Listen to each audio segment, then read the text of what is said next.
Je vous propose à présent de découvrir ou redécouvrir un lieu chargé d'histoire. Beit Dakira à Essaouira est un espace spirituel et patrimonial de la mémoire judéo-marocaine.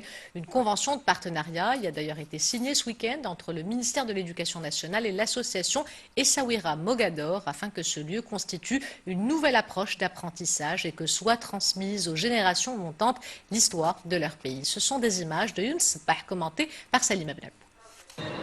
Ces reliques, pour certaines vieilles de plus de 3 siècles, témoignent de la coexistence entre juifs et musulmans au Maroc. Elles sont précieusement conservées dans cet espace culturel et spirituel.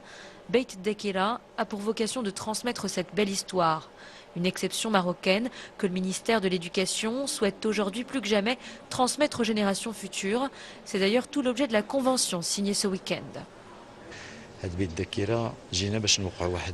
Nous sommes ici à Beit Dakira pour sceller un partenariat avec l'association Essaouira Mogador et le Centre de recherche et d'études sur le droit hébraïque au Maroc pour que soit créé un encadrement et un accompagnement à travers des clubs de tolérance et de coexistence au sein des établissements d'enseignement.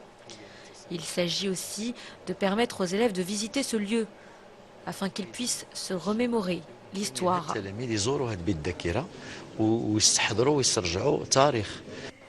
Bien au-delà des valeurs de coexistence que le ministère souhaite transmettre à travers l'organisation de visites dans ce lieu chargé d'histoire, c'est dans les livres et plus exactement dans les manuels scolaires de 5e et de 6e année qu'a été intégré un programme pour enseigner l'histoire judéo-marocaine. C'est une grande nouveauté dans le système éducatif marocain d'enseigner l'histoire de notre pays, l'histoire de notre ville.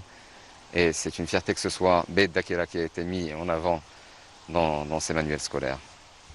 Cette extraordinaire proximité entre le judaïsme et l'islam, en terre d'islam, est une très belle leçon de l'humanité. Chaque énergie, chaque synergie et chaque dynamisme, nous en avons besoin dans ces temps extrêmement difficiles. De quoi permettre aux générations montantes de connaître l'histoire plurielle de leur pays et dans le même temps de leur rappeler que le Maroc a toujours été une terre de paix et de tolérance. Pour terminer cette édition, je vous propose